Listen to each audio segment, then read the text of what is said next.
Hey everyone, and welcome to this deep dive all about retirement investing. We've got a really interesting set of sources here from you covering, well, just about everything from getting started to different strategies. Yeah, it looks like you've been doing your homework, which is great. It's never too early to start thinking about retirement, and these sources are a perfect place to begin. One thing that really stood out to me from all this material was the idea of compound interest, which is kind of mind-blowing, right? Like, there's this example showing how if you invest just $300 a month starting at 25, Uh-huh. you could end up with $1 million by 65, assuming a 7% return. I mean, that's amazing. It really is the magic of compound interest, The Yeah. earlier you start, the more time your money has to grow. Even if you can only put away a little right now, it can make a massive difference down the line. Okay, so let's get into the nitty-gritty of retirement accounts. The source is really focused on 401ks and IRAs. I feel like everyone's heard those terms, but maybe not everyone understands the difference. Yeah, it can be a bit confusing for sure. So, to put it simply, a 401k is typically something you get through your job, and the contributions come out of your paycheck before taxes, which is a nice perk. Then the money grows tax deferred. Meaning you don't pay taxes on it until you actually withdraw it in retirement. Exactly. And didn't some companies even offer matching contributions? Like they'll put in some money too. Absolutely, yeah. Don't miss out on that if your employer offers it. It's like free money for retirement. So that's 401k. Then there's IRAs, which are individual retirement accounts, right? Right. You set those up on your own, completely separate from your employer. And there are two main types, traditional and Roth. With a traditional IRA, you get a tax deduction up front, but you'll pay taxes on the money when you take it out in retirement. Got it. And with the Roth IRA, you pay taxes up front, but then withdrawals in retirement are tax-free. That's the key difference, yeah. It's important to remember both 401ks and IRAs have annual limits on how much you can contribute, so that's something to keep in mind. Always good to contribute as much as you can, especially if there's an employer match to take advantage of. One source I found really interesting dug deep into 401ks and gave advice on how to pick investments within your 401k. But for a lot of people, that's where it gets tricky. Like, where do you even start? That's a common question and a good one. The key thing to remember is your risk tolerance. That's how comfortable you are with the possibility of your investments going up and down in value. If you're younger, you have more time to recover from any losses. So you can afford to take on more risk. Exactly. Stocks, for example, are generally riskier in the short term, but have higher growth potential over time. So someone nearing retirement might lean more towards bonds. Generally, yes. Bonds tend to be less volatile than stocks, meaning their value doesn't fluctuate as much. They offer more stability, which is often what people look for as they get closer to retirement. Now, the source also warned against early withdrawals from your 401k, which makes sense if you want that money to grow, right? Right. Think of your 401k as a long-term commitment. Taking money out before 59 and a half could mean penalties and taxes, so it's usually best to let it grow undisturbed until retirement. Okay, switching gears to Roth IRAs. That tax-free withdrawal in retirement sounds pretty sweet. It can be a major benefit, yeah, especially if you think you'll be in a higher tax bracket later on. But there is a catch. Roth IRAs have income limits for contributions. Depending on your income, you might not be eligible to contribute the full amount. Interesting. But even if you can't max it out, the source has highlighted that Roth IRAs can still be super valuable. One thing that stuck out was being able to withdraw your contributions, not the earnings, just what you put in. You can take that out anytime without penalty. That's a big advantage. It gives you some flexibility and can act as a safety net if you have unexpected expenses. Okay, moving on to something that I think can feel a bit intimidating. Target date funds. The sources describe them as a set-it-and-forget-it approach to retirement investing. Can you unpack that a bit? Sure, imagine you want to retire in, say, 2050. You'd pick a target date fund with 2050 in the name. It's a mutual fund that begins with a mix of stocks and bonds suitable for someone with a long time horizon. And as you get closer to that target date, the fund automatically adjusts. It gradually shifts from higher risk stocks to lower risk bonds. So you don't have to manually rebalance your portfolio as you get closer to retirement. It does it for you. Exactly, it takes a lot of the guesswork out of it. But it's important to remember, target date funds are a one-size-fits-all approach. The asset allocation might not perfectly match your risk tolerance or goals, and sometimes they have slightly higher fees compared to managing your own investments with index funds or ETFs. It's a trade-off between convenience and control. Exactly. You got to find what works best for you. But before we even get to specific investments, we need to talk about diversification. That's absolutely crucial for managing risk and achieving consistent returns over time. It's like that saying, don't put all your eggs in one basket, right? Yeah. But what does that mean when it comes to retirement investing? It means not putting all your money into a single stock or bond or any one investment.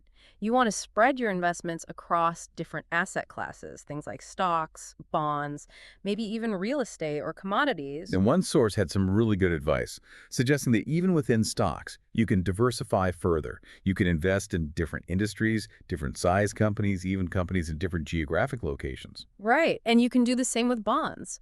Instead of picking individual stocks and bonds, which can be overwhelming, you can use low-cost index funds and ETFs to easily diversify your portfolio. They let you invest in a whole basket of securities with one purchase, spreading your risk across a wider range of assets. Exactly. And for those interested in real estate, there are REITs, Rates? real estate investment trusts. They offer a way to tap into the real estate market without actually having to buy and manage properties yourself. That's cool. So we've covered a lot in this first part, from compound interest to types of retirement accounts and the power of diversification. But before we move on, there's one more thing I wanted to get your thoughts on. It came up in one of the sources: asset allocation. It sounded a bit technical, but they emphasized how important it is. Asset allocation is definitely crucial. It's basically deciding how to divide your investments among different asset classes like stocks, bonds, and cash. So if I'm understanding this right, someone younger might allocate more to stocks for growth, and someone closer to retirement might shift more towards bonds for stability. That's a good way to think about it, yeah. It's all about finding that balance between risk and potential return.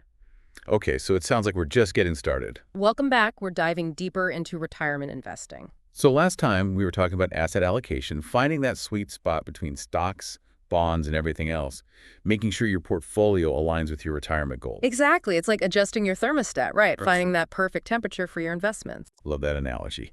So someone in their 30s with a stable job looking to retire early, would they have a different approach than someone in their 50s planning to retire at 65? Absolutely, yeah. That 30-year-old, they've got more time. They can handle a bit more heat, so to speak. Meaning more stocks. Right. Stocks can be a bit volatile in the short term, but over the long haul, they have the potential for serious growth. Perfect for someone who has time to ride out any market dips.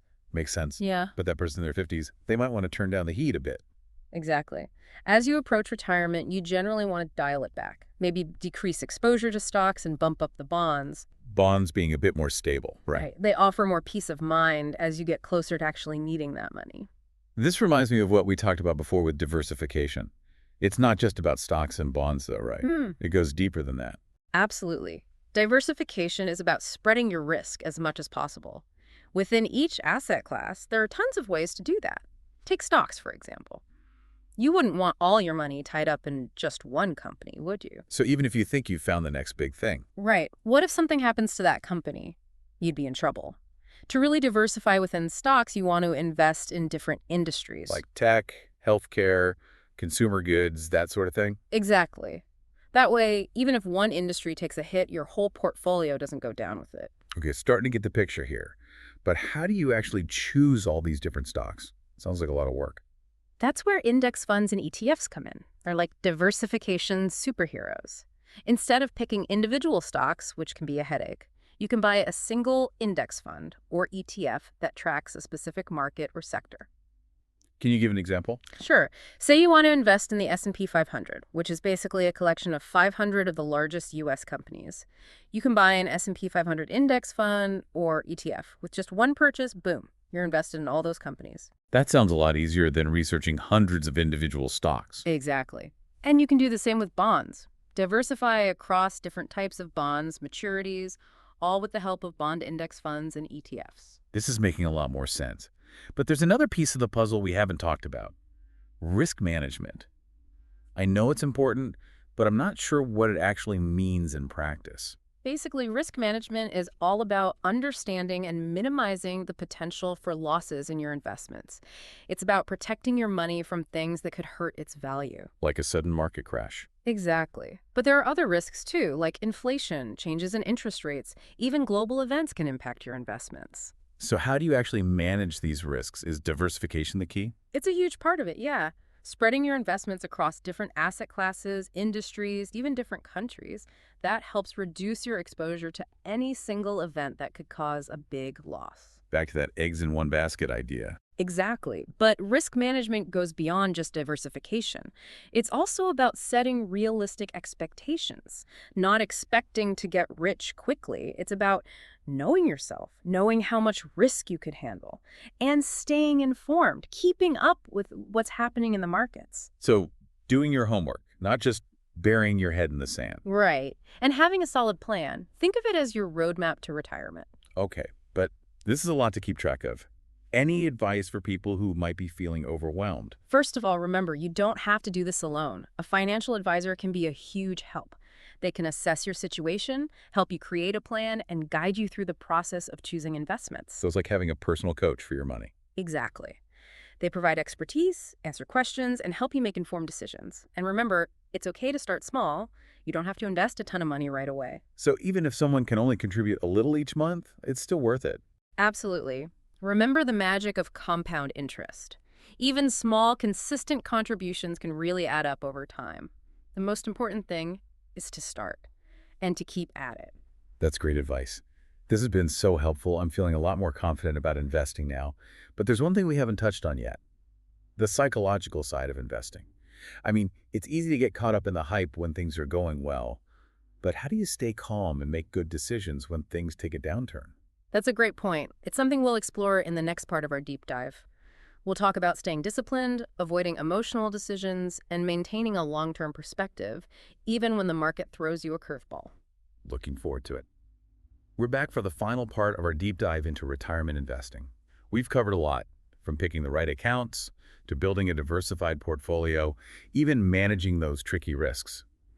But now I want to get into something we touched on before, the mental game of investing. Yeah, the psychology of it all, right? It's a fascinating aspect.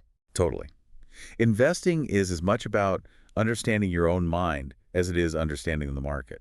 It really is. Our emotions can play a huge role, sometimes leading us to make decisions that, well, might not be the best in the long run.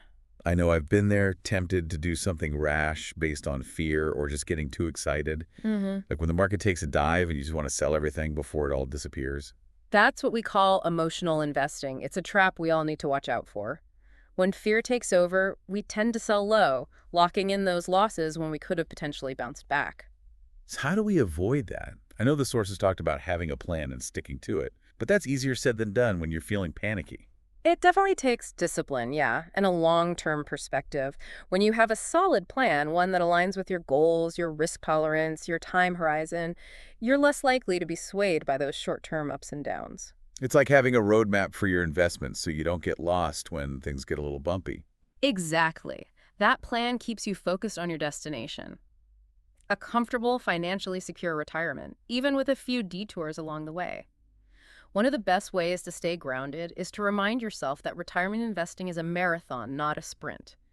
There will be those bumps, but the key is to keep moving forward. It's about keeping your eyes on the prize, not getting distracted by every little wobble in the road. But what about those moments of doubt when you start questioning your plan or you feel like you're missing out on some amazing opportunity? It's completely natural to feel that way. Investing can be an emotional roller coaster. One thing that can help is to diversify your information sources. Don't just rely on one news outlet or one financial guru.